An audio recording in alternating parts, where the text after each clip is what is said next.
Hi, this is Fairy Foxglove. Please go to the description. It's just down there. That's it. Keep going. Take a look. Now buy their shit or I'll find you and your family and you'll never even know what happened and I'm gonna be there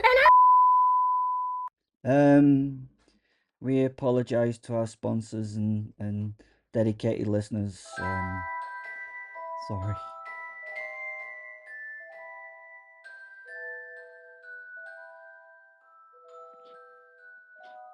Fairy Foxglove.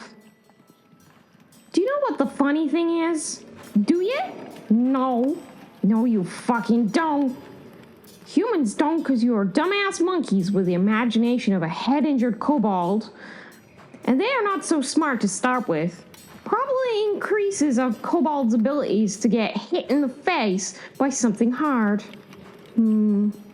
You monkeys always think the funny thing is going to be murdering, or the screaming, or the blood, or the bit where somebody insides become outsides. Now, don't get me wrong, that's enjoyable. Watching things uncoil and break, cutting things a little at a time, a sliver of flesh here, a partial removal of some skin there. I had one particularly fine afternoon flaying the skin from the soles of someone's feet, then getting them to walk over the hot sand, then broken glass, then Legos. Such fond memories. Breaking down something alive, slowly. It's part of the process, but it's not really the fun bit. The fun bit is always earlier. The fun bit is that everyone thinks fairies are nice. Blech. What a disgusting word. Fucking nice. We tried that, and look where it got us. Dead. I floated lazily through the battlefield smoke, watching the professor curled in the mud below me. Broken, exhausted, waiting. Oh, that was wonderful. I smiled. I started talking to him. My usual lucid chat that I tell people as an excuse. I mean, the reason, I torture and maim people. I do it as it is our right to reparations and restitution for what you humans did. You know what you're supposed to be, I began. Most people don't. No response from the man on the floor. You don't anymore. Belief has been dying for centuries. That's what killed the majority of my kind. Not iron, not fire, not magic, not hunters, not your churches. No, your science. And because of science, a lack of belief. Nothing came from the man lying on the ground in the mud, blubbering like a stolen child. No sign of him registering that I was even talking to him. So I continued with my righteous diatribe. That's the thing nobody tells you, monkey bastards. Every time a human child is born, something is born alongside it. Not flesh, not blood, not quite a soul. A beautiful possibility. A little thing designed to make the world kinder than it otherwise would be. Here, in your little corner of reality, you call them fairies. Tiny creatures of goodness, like me. Little spirits of wonder, like me. Little lights in the darkness, like me. I wiped a tear from my eye and sniffed to clear my tiny nosy wosy. I then laughed. A high, delighted sound. What an absolutely ridiculous idea creating us was. It's not just Western cultures that have us. All around the world does. Elsewhere, they have different names, though. The Japanese have spirits called kami. Some Native American tribes speak of helper spirits. Other cultures have guardian beings that arrive with life and guide it. Different words, same ideas.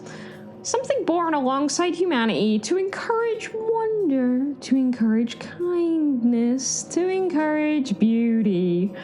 And you fucking kill them because you don't fucking believe in them. They always end up believing in me. Believe me. I drifted lower.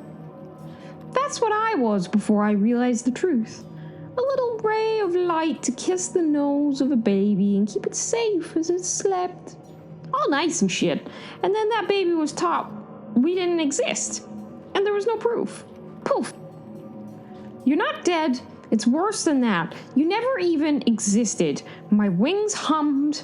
My smile widened. The problem is, humans stop believing. Not all at once. That would have been pretty dramatic. No, you do it slowly. A little less wonder every generation. A little less magic, a little less belief, until whole fairy courts simply cease to exist. Gone, poof, forgotten, erased. I shrugged. I was born one of those kind of ones. That changed. I stopped being one of the kind ones. Those sad fucking losers of Fae, they just poofed and accepted that it was their lot to do so. I had enough belief in myself to keep me alive. I need the belief factories. Thousands of stolen kids tied in seats, shown fairy-fueled propaganda like Peter Pan and told to repeat the mantra, I believe in fairies, until they failed. They died after a while. I looked down at the professor. He was still moving. That annoyed me slightly. I mean, look at you, I said to him. Nothing, no reaction. Professor Simon de Montfort, I yelled. I floated around him in a lazy circle. The great monster hunter, the great scholar, the great expert, the man who always has the answer, I told him. Still nothing. That irritated me. I landed lightly on a thin, half-hacked human skull beside him. I needed him to hear me, so I started talking at him. Do you know what I think? I grinned. I think you're clever because you're frightened. That got nothing. Not a twitch, not a flinch, nothing. So I continued. I think every book you've ever read was because you were scared. Every language, every ritual, every sword technique. Every little scrap of knowledge, all because somewhere deep down you're terrified. I giggled. You collect facts the way other people collect armor. Nothing? I pouted. This wasn't fair. He was supposed to be upset. I wanted upset. I wanted hurt. I wanted those clever eyes looking at me with despair. Instead, I had a muddy old man lying in a ball. Boring. Boring. Boring. Then I remembered. And excitement exploded through me again. Oh, I started laughing, actually laughing. The sort of laugh that makes people slowly back away. Because suddenly I remembered the important thing. I get to... hold on. I get to kill him fucking properly. The professor... Not defeat him, not wound him, not inconvenience him. Kill him. Really. Kill him. He could not come back from this like he always fucking did. This time, I would kill him, and he would be dead. Proper dead. The thought sent a shiver through my entire body. I started trembling, actually trembling. I couldn't stop smiling either. I floated over towards him from my decomposing perch. Slowly, carefully, like approaching a birthday present or a sleeping animal or a wonderful secret. I landed gently on his shoulder, the mud squelched beneath his coat. He still didn't move. The knife appeared in my hand. One of those horror kittens started towards me, mewing. I told it to fuck off. It ignored me, and then there were 3, then 10, then hundreds. I looked at them hard, very hard, but they kept coming, stupid little creatures. So I wiggled my little nosy-wosy, and the cute little things burst into flame and squealed. No more kittens. Funny that. Back to the murder of him. The knife was small, silver, simple, perfect. Get it? Perfect. I pressed the edge against the side of his neck. It creased the skin and a little pinprick of blood appeared at its point, right over the carotid artery. I could almost imagine the cut already, a wide, warm, and gnarly gash. A bright, unfixable tear. Beautiful. My hand shook so badly I nearly dropped the blade. Oh my, this is exciting. I'm getting to kill you forever. I whispered it. Then I whispered it again. Oh my, this is exciting. I'm getting to kill you forever. I swallowed, took a breath, and began to draw the blade across his throat. The knife vanished. I blinked, paused, looked at my empty hand, and my smile disappeared. I looked at my fingers, turned them over, looked at the professor, looked back at my hand, then back at the professor. I frowned. What? And for the first time that day, I was confused. Lucifer.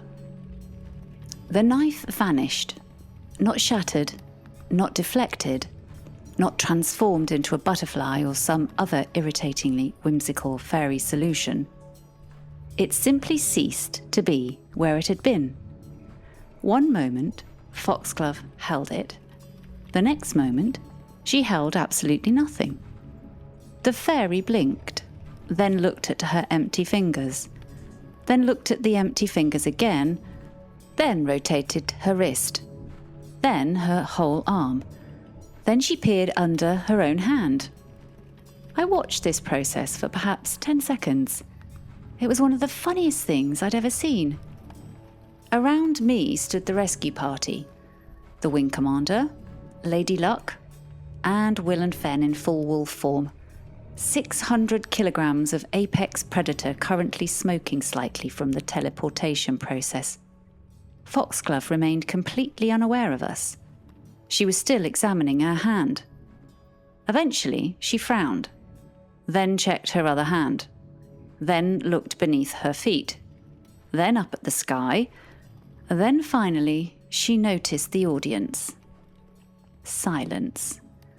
No expression, nothing. Her face split into a smile. Not a normal smile, not even a mad smile. The sort of smile that should be accompanied by concerned medical professionals. She burst into laughter. "Oh, this is wonderful!"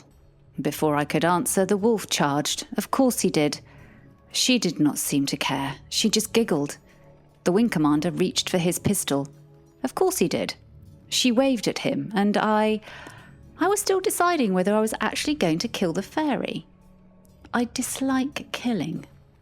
People find that difficult to understand. I am the devil. Temptation is my thing. Corruption, choices, the consequences of choices. Death is usually somebody else's department. Foxglove, however, was rapidly becoming a special case.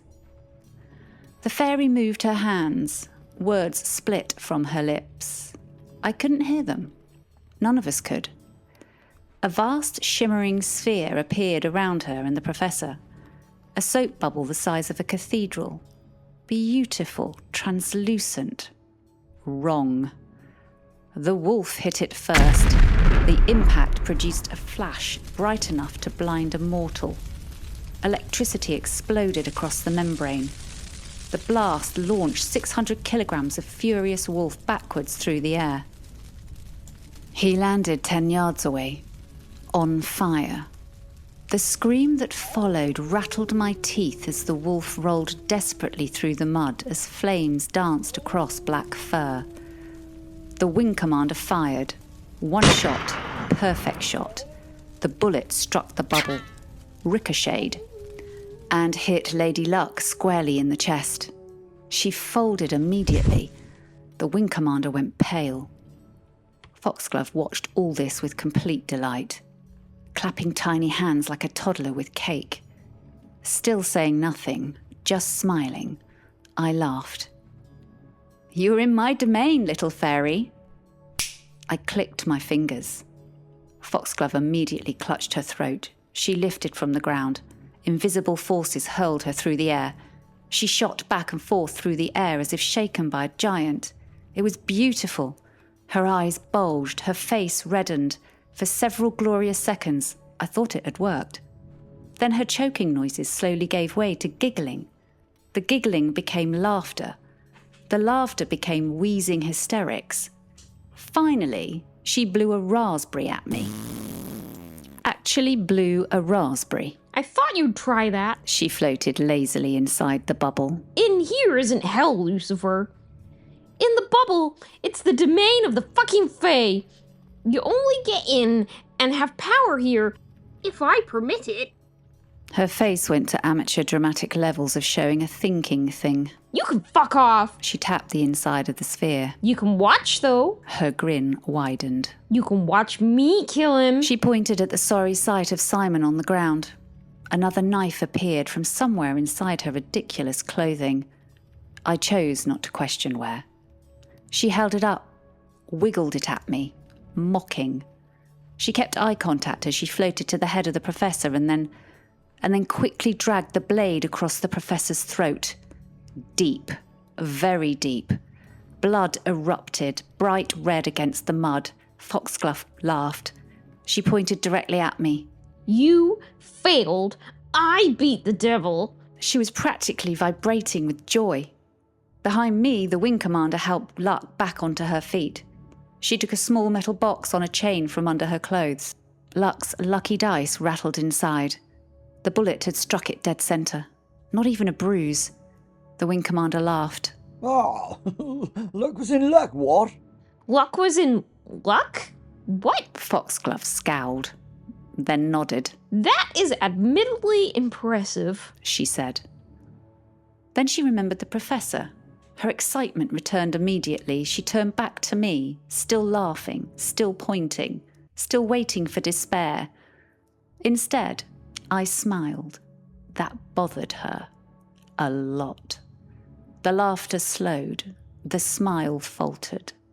She drifted toward the edge of the bubble, looking at me, questionably.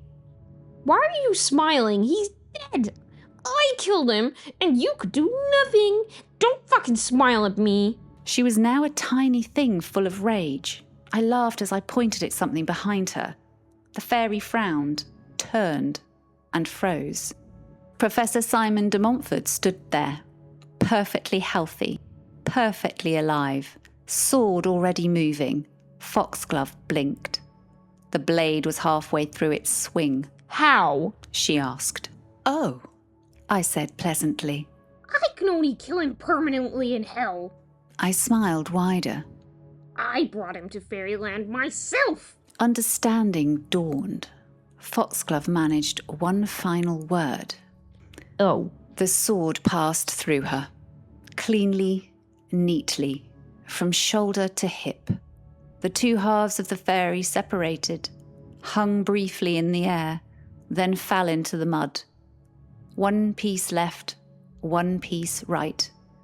Silence followed. The professor looked down at the remains, thought for a moment, then sighed. Well, he cleaned fairy blood from his sword. That was all rather unnecessary. The professor. The first thing I became aware of was mud. Mud in my hair. Mud in my ears. Mud in places that, frankly, mud has no business being. I opened one eye, then the other. I lay shivering cold for a moment and considered my circumstances. I appeared to be alive. Again. This was becoming something of a habit. Above me floated Fairy Foxglove. Her back was turned. She seemed deeply invested in shouting at Lucifer. I blinked. I looked down at myself. Arms present. Legs present. No obvious mortal wounds. A quick pat-down confirmed that all the important organs appeared to remain inside my body. Excellent. I sat up slowly. Nobody seemed to notice, which was mildly insulting, if I'm honest. In the distance, I could see Lucifer standing outside what appeared to be some form of magical barrier. The devil herself appeared entirely untroubled, which was usually a cause for concern for everyone else. I pushed myself carefully to my feet. Every joint complained, every muscle hurt. My back produced noises generally associated with antique furniture. Still, I was alive. One cannot complain too loudly when one is alive. Well, one can. I simply chose not to. I brushed mud from my hands and looked around. I found my sword, picked it up, inspected the edge. Still sharp then. Good maintenance remained one of civilization's great virtues. Foxglove continued her performance. She was pointing at Lucifer now, laughing, mocking, enjoying herself tremendously. I watched her for a moment and felt absolutely no joy whatsoever. There were very few fairies left. Once there had been millions, billions perhaps. Now there were barely enough to count. Extinction does strange things to a people. It had certainly done strange things to poor Foxglove. Sent her over the edge. Madness born of grief. Still madness, nonetheless. But it was difficult to celebrate its destruction. Lucifer looked past the fairy, directly at me, and then she winked. I dislike it when powerful supernatural entities wink. Nothing good ever follows. Then she pointed. Foxglove frowned. She turned. And she saw me. Oh. The sword moved instinctively in an arc through the air. A single cut. Clean. Precise. Merciful in its nature. The fairies separated neatly into two pieces. For a brief moment, both halves remained suspended in the air, looking almost surprised. And then gravity remembered its responsibilities. They fell unceremoniously into the mud. The gigantic bubbles surrounding us popped. Not dramatically, not with a thunderclap.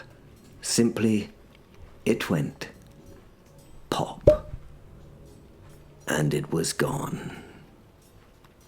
The battlefield returned, and it was ridiculous. Millions upon millions of tiny kittens covered the landscape.